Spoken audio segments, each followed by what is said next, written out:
The unemployment situation in our country is at a critical point. Mr. Speaker, the hands-up will record me today. Mr. Speaker, the unemployment situation in our country is at a critical point. Yet, we did not hear a word from our president on this matter. Mr. Speaker, out of 33 million population, only 11.3 million are employed. This number includes peasant farmers. Mr. Speaker, the difference between the 33 million and 11.3 million is what I call ninja. No income, no jobs, no assets. Mr. Speaker, the state of our nation is hopeless. No wonder that an ordinary Ghanaian, including professionals, are leaving our shores in droves. In search for greener pastures. Mr. Speaker, finally, Mr. Speaker, I am scandalized. I am shocked to the marrow. To thank His Excellency the President for the message on the state of the nation that he has just delivered. Mr. Speaker, I need to remind you that the people of Ghana have already given their verdict on the true state of the nation. And that verdict was very, very clear. Economic hardship, huge debt overhang, high youth unemployment, hopelessness, and more. You need to watch this. Laugh all you can. Please laugh. I'll tell you something about this. Watch this. We may be hungry, but we can manage our hunger. Okay, guys. Charlie, waiting there happen, waiting they play, because at this point, I don't understand. I don't know. This is a year of wowulence. Like, you do anyhow, you see anyhow. Don't play. If you play, you're gonna learn and learn the hard way. And guys, where are my Ghanaians? I need you guys to come for it. Come for it. It's like, it's definitely that time we need to talk. We need to have this family gathering, this meeting as brothers and sisters, because Charlie, I don't understand what thing they happen again, especially for the motherland, right? But calm down. It's not really tense. It's not really what you think. It's a kind of observation, a Nigerian's observation based on what has been going on, what has been trending in the motherland since the assumption, since the inauguration, or even prior the inauguration. First of all, the one that really shocked me, everybody knows, not just me, but I won't say me first, was the election of Ghana. I never come up from that one, like as though that was not enough. The ones I'm seeing now, you guys knew how I followed up this whole thing, like doing the ambassadorial work. Hey girl, back to back, showing what is trending, going on in the motherland, the commissioning, this, the that, and from a place of love, from a place of support, doing my work, right? I was doing that, and like, Vicky, calm down. You don't understand. You guys were like, you don't understand. This thing you're seeing is the more you look, the less you see. And I was like, what's going on? Okay, I don't know. I'm not there, right? Okay, let me just observe. I observed, and to my greatest shock, the one that blew me off my feet was how the incumbent was swept off his feet during the election, Charlie. Like, removing an incumbent. It takes power. It takes agitation. It takes audacity, boldness to do that. And you all did that and did that to the core, to the leader. But boom, after that, the president was inaugurated. We saw what happened after the inauguration, and he has started his job. And this job, now waiting carry me come here. But before the president's inauguration, or immediately after his inauguration, the past president actually did come out to bid farewell. Charlie, waiting me, I see online, nobody said and tell me that Ghanaians did to their president in the National Assembly. Honorable members, honorable members, honorable members, honorable members. Yes, minority leader. Right, Honorable Speaker, let me, on behalf of the NDC minority, thank His Excellency the President for his message on the state of our nation. But Mr. Speaker, the unemployment situation in our country is at a critical point. Mr. Speaker, the hands-up will record me today. Mr. Speaker, the unemployment situation in our country is at a critical point. Yet, we did not hear a word from our president on this matter. Mr. Speaker, out of 33 million population, only 11.3 million are employed. This number includes peasant farmers. Mr. Speaker, the difference between the 33 million and 11.3 million is what I call ninja. No income, no jobs, no assets.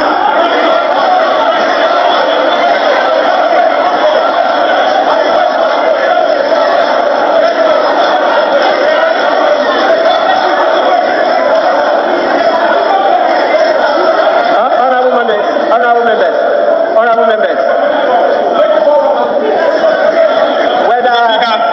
whether you are a front bencher or a back bencher, I see you. Minority Leader, you may continue. Mr. Speaker, this means that 2 out of every 3 Ghanaian is unemployed. Mr. Speaker, 30% of our youth are jobless. And about 4.5 million Ghanaians plus, employable Ghanaians plus, are outside the labor force. So Speaker, this simply means that this number have simply given up on their search for jobs because of years of frustration and disappointment. Mr. Speaker, the state of our nation is hopeless. No wonder that an ordinary Ghanaian, including professionals, are leaving our shores in droves.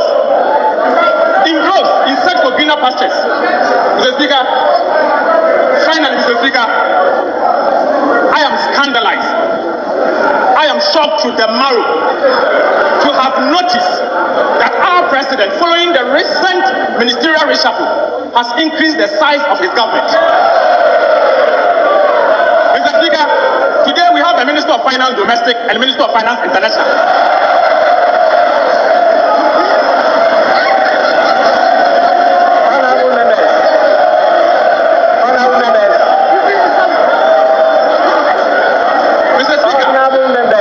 Mr. Speaker, $1 today is 13 cedis. During the time of President Mahama, $1, 3 cedis, 80 pesos. Mr. Speaker, a vote for Alhaji Bawumia is a vote for President Akufo-Addo's death. Mr. Speaker, to conclude on this matter, Ghanaians voted for Vice President and are paying for the Vice President to support you to succeed. Mr. Speaker, you cannot fail if the president cannot fail alone. The president will have to fail together with the vice president. So, Mr. President, you have failed with your vice president. Mr. Speaker, I conclude by saying that Ghanaians will not miss President Akufo-Addo and Alhaji Bawumia. We know you are going. We can only wish you bye-bye. But you will never be missed. Mr. Speaker, I second the motion. The minority front bench.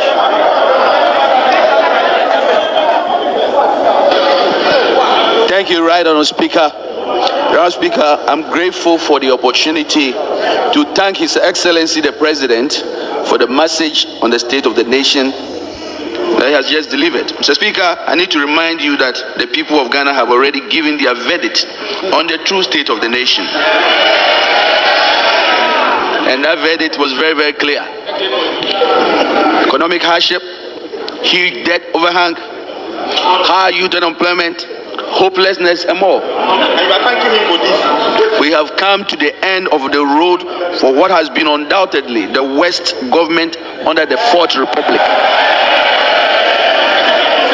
Honourable Speaker, this abysmal record was confirmed on December 7th when the people of Ghana returned the most overwhelming and emphatic vote of rejection of any government ever witnessed under the Fourth Republic. Mr. President, you will be remembered as the first president who was cushioned by the IMF when you began, and you are still being cushioned at the end of your term. Mr. President, you left something very important in your account. You left out an account of your promise to God to build him a cathedral. But Mr. President, President, I will leave that for you, between you and your God. Mr. President, let me remind His Excellency, Honorable Speaker, that his tenure in office will remain a timely reminder of how not to govern the country. But let me also be quick to assure the good people of Ghana that hope is on its way. In President John Dramani Mahama and the NDC, we can once again glean a brighter future from the throes of despair. Together we will work hard to lift ourselves from this historic low and reclaim our place, our glory as the black star of Africa once again. Fellow Ghanaians, we are comforted and strengthened by the following words of scripture. And I'm quoting Exodus chapter 14, verse 13. And I quote, "And Moses said unto the people, Fear you not, stand still, and see the salvation of the Lord, which he will show you today. For the Egyptians whom you have seen today, you shall see them no more." Bye-bye, Mr. President. It is finished. With that, Mr. Speaker, I thank you very much.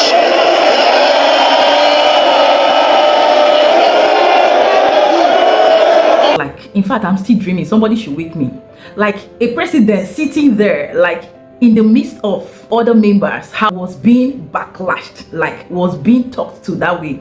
It shows me and tells me a lot about how Ghanaians really are. Ghanaians, no disrespect, no discredit. I think at this point, I need to borrow some guts from you people, because tell me what is happening in my country, Nigeria. The Senate had concluded work confirming 18 federal commissioners for appointment in the Federal Revenue Mobilization, Allocation and Fiscal Commission when words filtered in about an alleged plot to impeach the President of the Senate, Godswill Akpabio, and that security operatives from the Department of State Services, DSS, had taken over the entire National Assembly complex to foil the impeachment.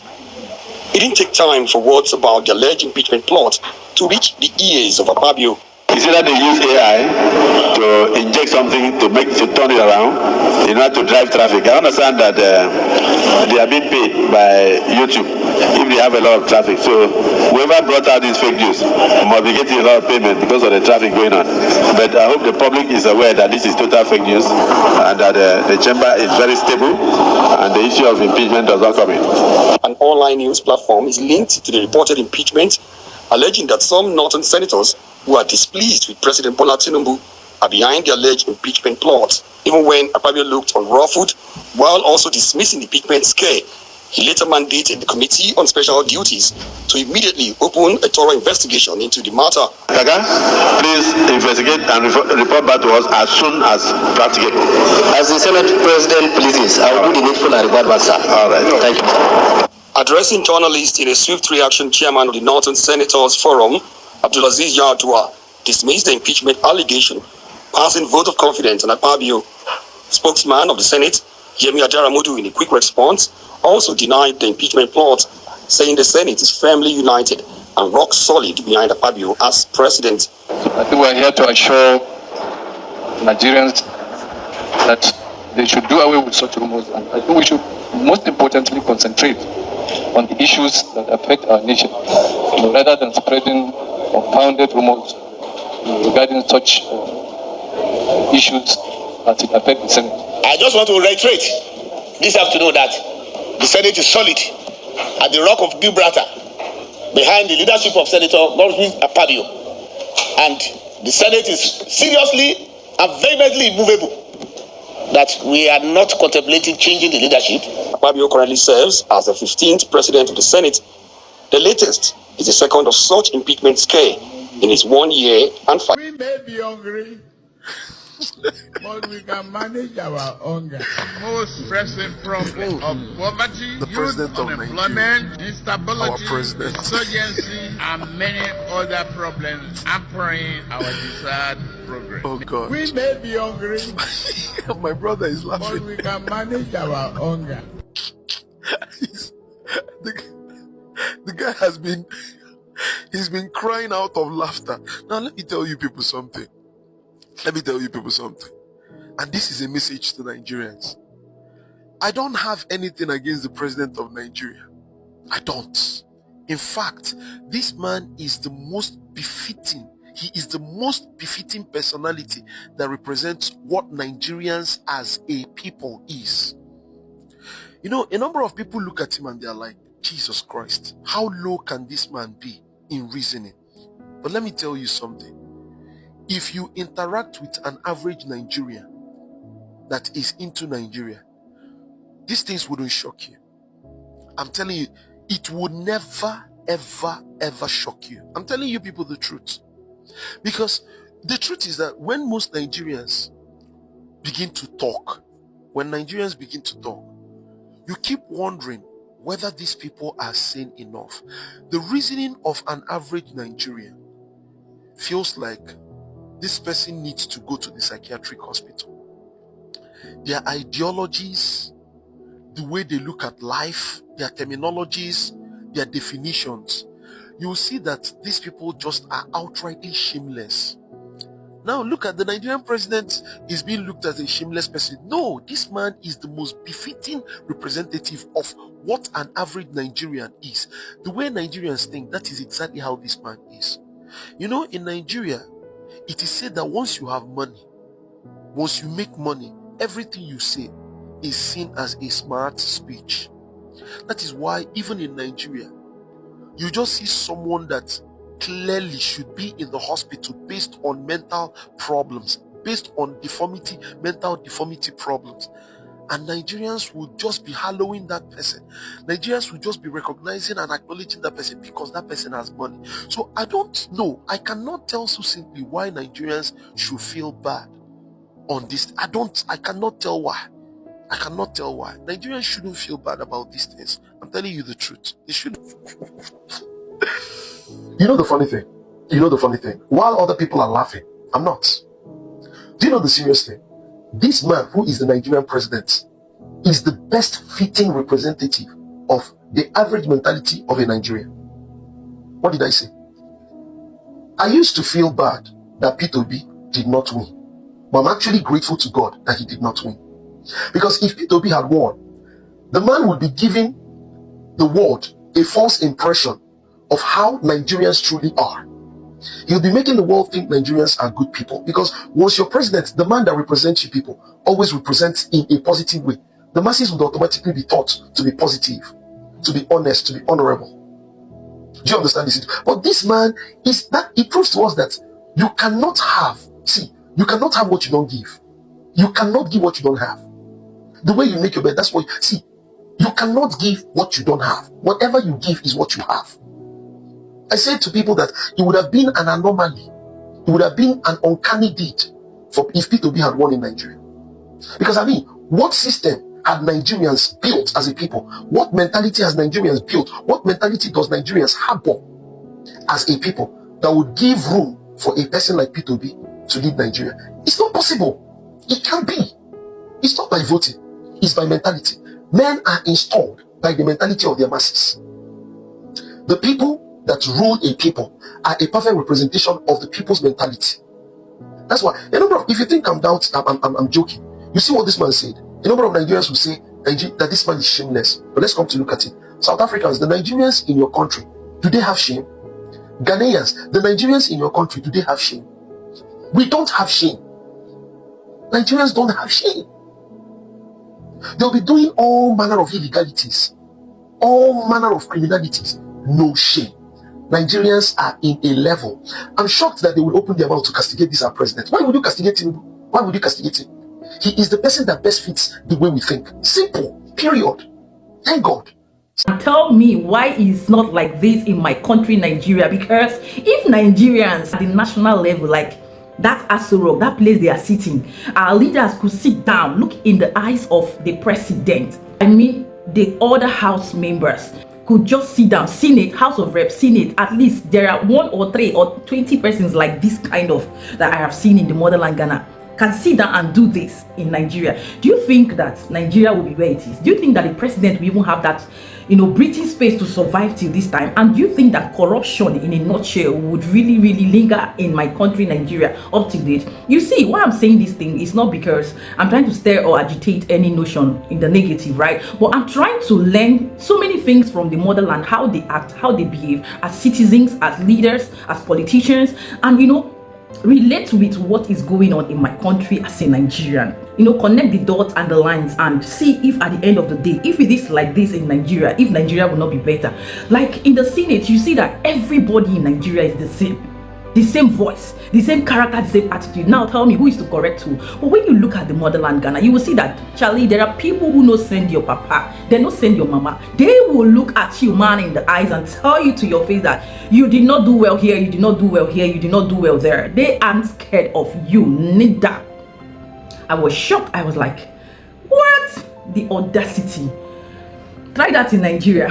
By now, you go know where you did. That place go scatter. Like that place was scatter into 10 routes. Everybody to your tent, oh Israel. But in Ghana, you see how they could look into the eyes of the president, guys, and tell him to his face how they feel, how they think, and what they have to say.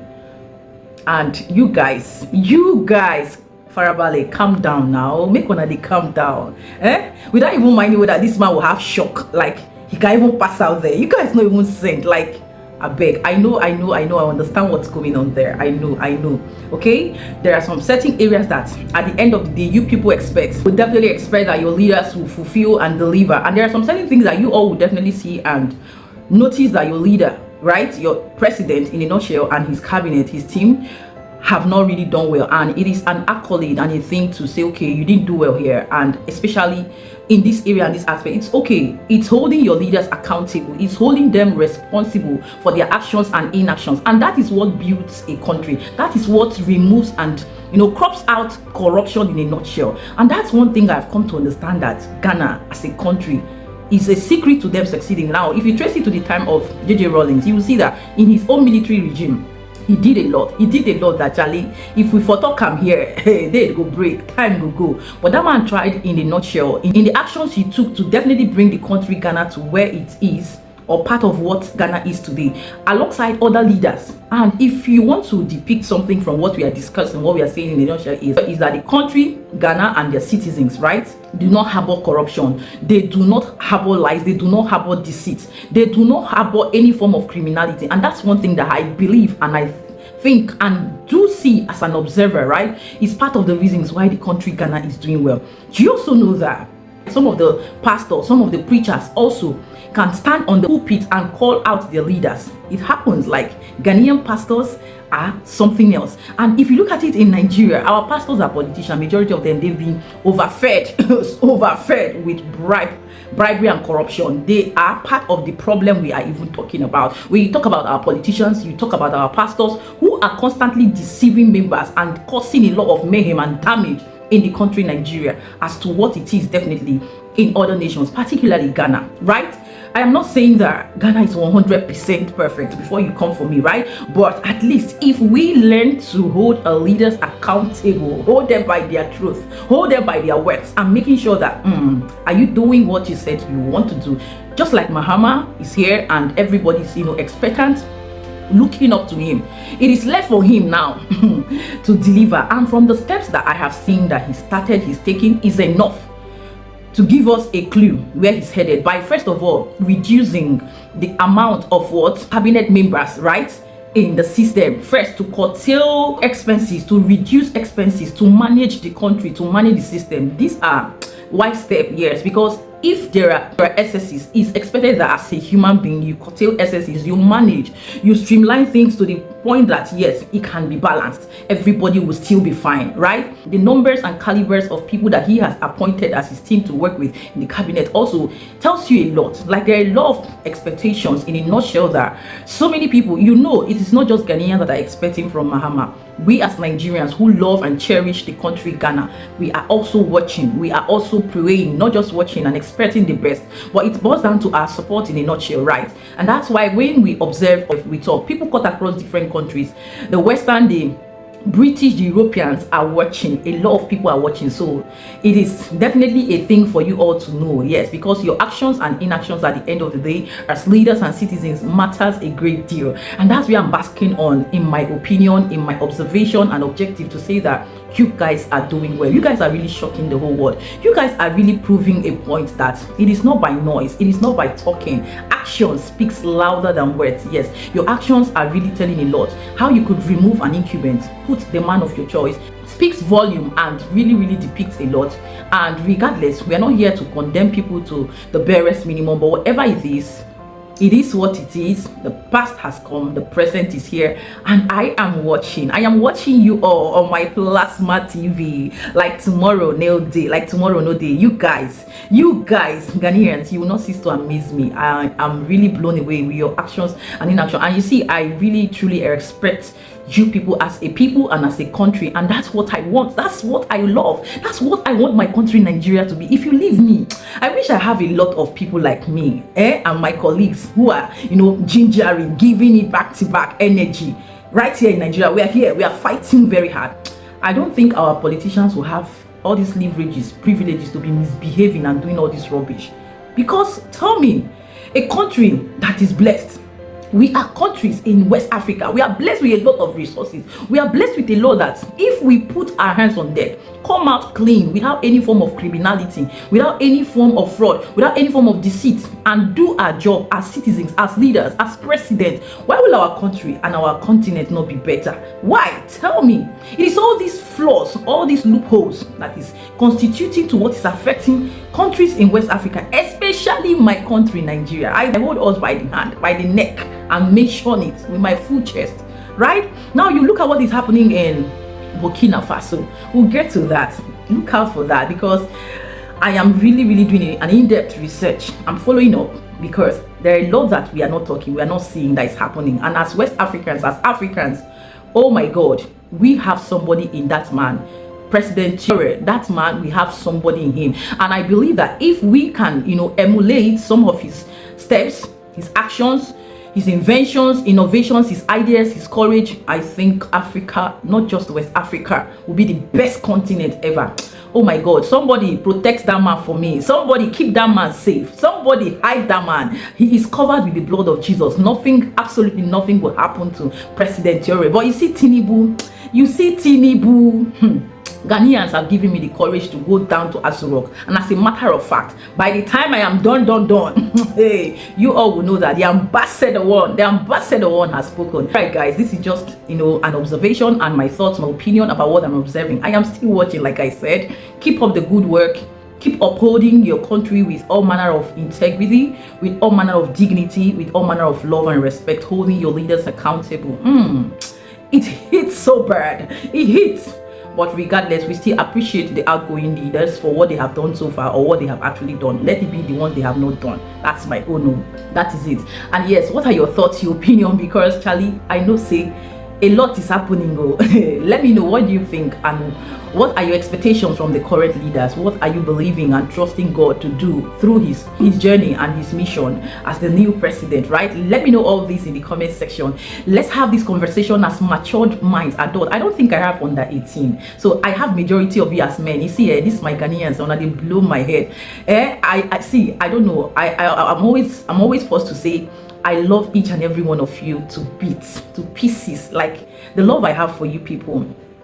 I love my men so much because they understand me, and I'm always drawn and attracted to men more than women, because women, they are all plenty. So you men, but not to those ones that I love. I see you, Vicky, Victoria, all of you, I see you all. Where are you? I love each and every one of you. Let's talk in the comment section. Keeping it real, happy, safe, and blessed. But Charlie, where you they go? If you are yet to like this video, come on, kindly hit on the like button, share this video so that people will know that a Nigerian is observing, and so many people are observing, right?